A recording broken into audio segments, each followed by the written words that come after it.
también mantiene al ion fierro pero no se afecta.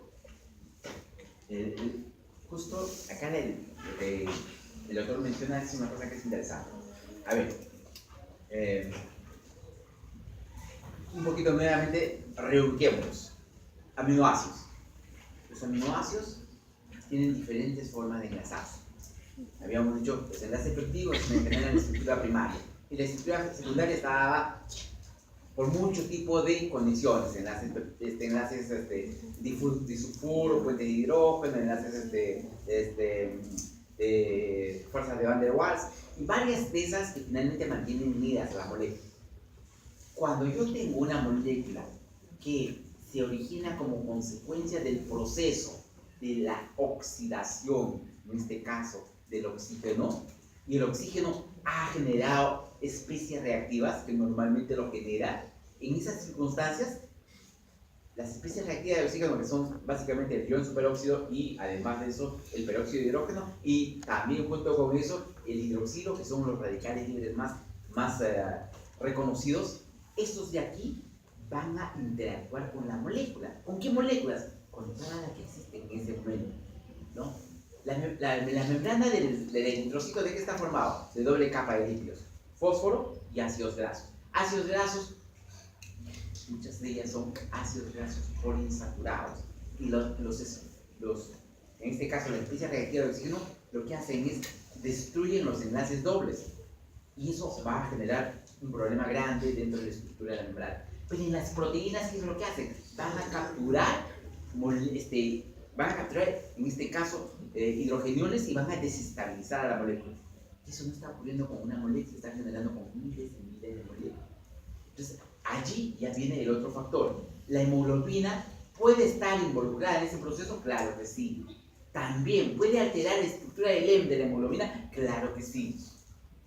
Generalmente, esta enzima, al equilibrar los niveles de oxidantes versus no oxidantes, hace que la célula funcione de forma adecuada. Pero cuando los oxidantes superaron inmensamente a los antioxidantes, ahí aparece una serie de problemas. Y en el eritrocito aparecen los problemas relacionados a todas sus moléculas, que le cambian su estructura y le quitan esa imagen del disco bicóncavo, ¿no? Y es una de las razones por qué el eritrocito empieza a afectarse de esa forma. Pero todo está en función a que el NAT, en este caso el NAT fosfato reducido, no hay. Y como no hay, no puede nuevamente oxidar al glutatión que está oxidado. Y su factor de protección está venido a menos. Y su factor de protección está venido a menos y cualquiera de las moléculas es afectada en esta situación. Y por esa razón también estas células envejecen mucho más rápido. La pregunta es lo siguiente. Estoy hablando de una enzima que es, en este caso, el glutatión deshidrogenasa.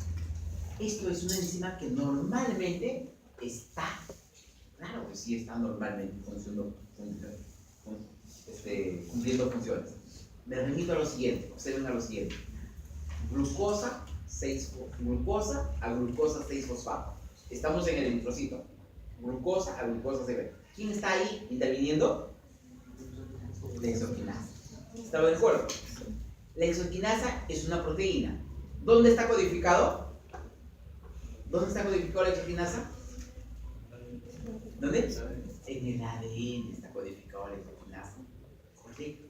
O sea, ese eritroblasto, ustedes han visto la parte de hematología, ese eritroblasto que tenía núcleo, al final codificó, ¿qué cosa? La exoquinasa. Codificó y produjo, y al final surtió al hematíe de bastante exoquinasa. Vamos a poner 100. Pero a medida que va madurando, el núcleo va desapareciendo. Quiere decir que el gen para la exoquinasa en el glóbulo rojo ya no existe. Y como ya no existe, va a trabajar solamente con esos 100 que finalmente le produjo sus antecesores, que tenían núcleo. Algo parecido pasa también con las otras enzimas. Entonces, ¿yo puedo tener más enzimas? Sí, pero finalmente es en razón de cuánto de la molécula, en razón de que la célula pueda nuevamente codificar, pero el hematíe no puede codificar porque ya no tiene núcleo. Entonces, esta célula funciona en razón de sus reservas que produjo en el proceso de maduración. Porque la isogenasa no le va a venir del hígado y le va a pasar al otro, ¿no? Son moléculas grandes que tenían que ser generados un mecanismo de exocitosis y en el otro lado un mecanismo de endocitosis para incorporarlos como un producto diferente al suyo. Que eso no se da. Entonces, ahí lo que tenemos que tener en cuenta es que todas estas moléculas que estamos hablando, en algunas circunstancias resulta siendo relevante su actividad. ¿Ya? Entonces,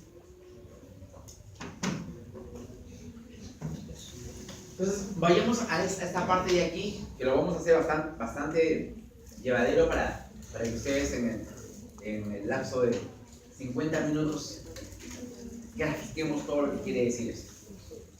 En la clase anterior también nos quedamos en la constitución del piruvato. Le decíamos que el piruvato tenía dos rutas. O se quedaba ahí y formaba ácido láctico, o en su defecto iba al ciclo de Krebs. Pero para ir al ciclo de Krebs necesitaba primero descarboxilarse, porque el piruvato es una molécula de 3 carbonos y el acetilcoenzima A es una molécula de 2 carbonos. Entonces tenía que descarboxilarse. Y una de esas enzimas que descarboxila justamente es el piruvato descarboxilase. Pero vamos a hablar un poquito sobre cómo es este evento previo. Descarboxilación del piruvato y el ciclo de Krebs. Hecho. ¿Se pasó todo tan rápido todo? Bueno, hay algo que no grabo. Pero tenía unas láminas previas para ver este de acá. Pero veamos entonces, ayudemos con lo que tenemos acá. Observemos acá. La glicólisis dijimos que era un ente meramente anaeróbico. Pero la célula puede tener el oxígeno necesario, pero igual ese oxígeno no es usado en la glicólisis. Entonces, no es usado en la glicólisis y finalmente no hay consumo de oxígeno. Pero la célula va a usar el oxígeno en la medida de que haya mitocondrias. Si no, no va a haber uso del oxígeno.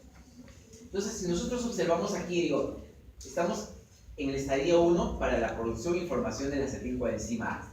La glucosa se está generando a través de la glicólisis del piruvato, ¿correcto? Yo voy a tener esta enzima, que es un complejo enzimático que se llama piruvato deshidrogenasa. Es el complejo son 3 enzimas que forman este complejo, que se llama piruvato deshidrogenasa. En este proceso se libera el CO2 y una de esas 3 enzimas es una descarboxilasa. Por eso que libera el CO2. Dentro de ese complejo hay 3 enzimas. De esas 3 enzimas, uno es descarboxilasa. Por eso que libera el CO2. Entonces, aquí ya tengo la posibilidad de haber reducido el número de carbonos. Este número de carbonos reducido es la que va a ingresar al ciclo de Krebs. Pero aquí, ojo que es interesante lo siguiente. Esta es una molécula intermediaria muy interesante. Y es muy interesante porque muchos productos no pueden generar este acetilcoenzima A, ¿no? Viniendo de la ruta de los ácidos grasos, viniendo de la ruta de los aminoácidos. Pero cuando también este acetilcoenzima A me puede llevar una ruta inversa y formar ácidos grasos, ¿no? El acetilcoenzima A se transforma en acetilcoenzima A e inicia el proceso inverso para formar ácido graso. Correcto. Si yo tengo ya el acetilcoenzima A, este acetilcoenzima A va a iniciar el proceso de oxidación dentro de esta secuencia de eventos que se reconoce como el ciclo de los tricarboxilos.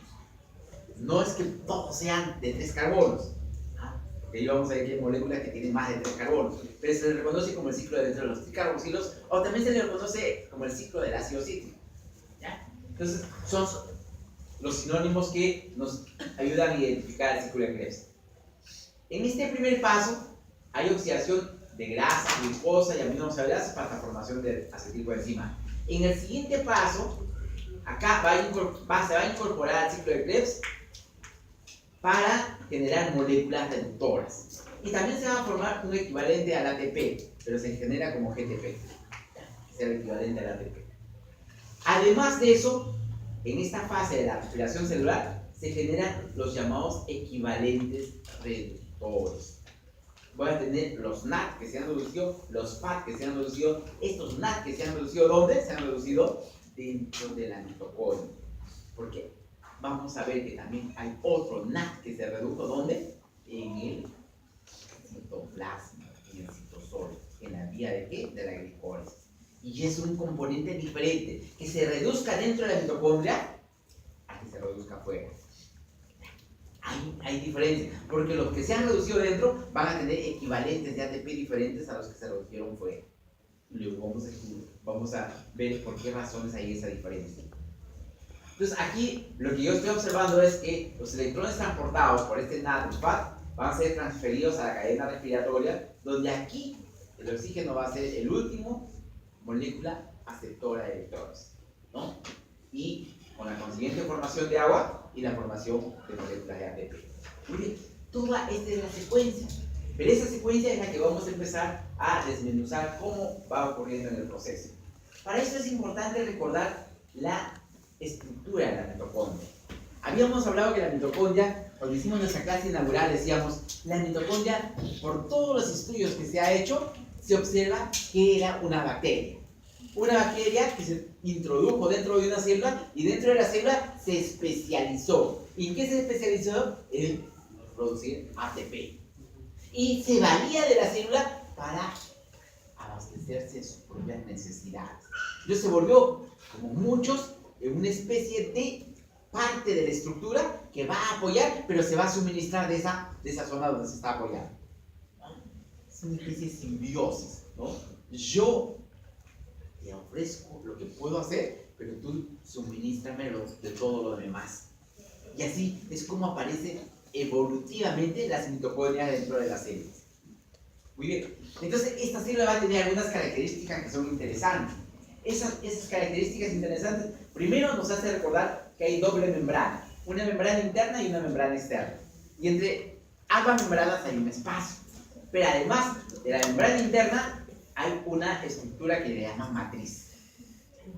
Y en esta estructura, además, voy a encontrar que hay ADN. Ese ADN que tiene la mitocondria resulta siendo interesante, porque acá viene lo bonito de esta especie de simbiosis. La mitocondria ingresó con su ADN, pero ese ADN de la mitocondria no es suficiente para abastecer las funciones que debe producir la mitocondria. Es por eso que el ADN de la célula le otorgan más genes para perfeccionar su función. Y muchas de las proteínas de la mitocondria están codificados en el ADN de la célula. Una parte importante del ADN de la mitocondria está codificado en la misma mitocondria. Pero no todas las proteínas de la mitocondria se codifican en su propio ADN. Están codificadas en la célula. Y es la forma como a través del tiempo la estructuración de esta organela hace que se vaya perfeccionando en un proceso muy importante. Aquí vamos a tener una serie de enzimas. En la matriz está el complejo de la piruvato de ciclogenasa, también están las enzimas asociadas al ciclo de Krebs, también están las que corresponden a las enzimas asociadas a la beta-oxidación. Además, también hay algunas enzimas que están asociadas a la oxidación de algunos aminoácidos. Está el EDN, los ribosomas. Además, pueden haber otras enzimas asociadas a estos sustratos que son, en algunos casos, cofactores que van a estimular la actividad de una enzima. Esto de acá es muy frecuente. También, si yo tengo ADN, obviamente debo tener ARN, ¿verdad?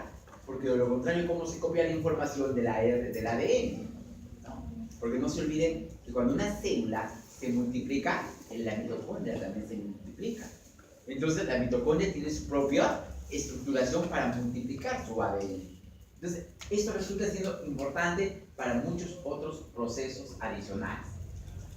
Entonces, en la membrana interna, todos estos eventos que van a ocurrir en relación al proceso de transporte de cadenas de electrones, la translocación del ATP a ADP, la ATP sintetasa que forma parte de la estructura de la membrana. Veamos acá cómo es el proceso.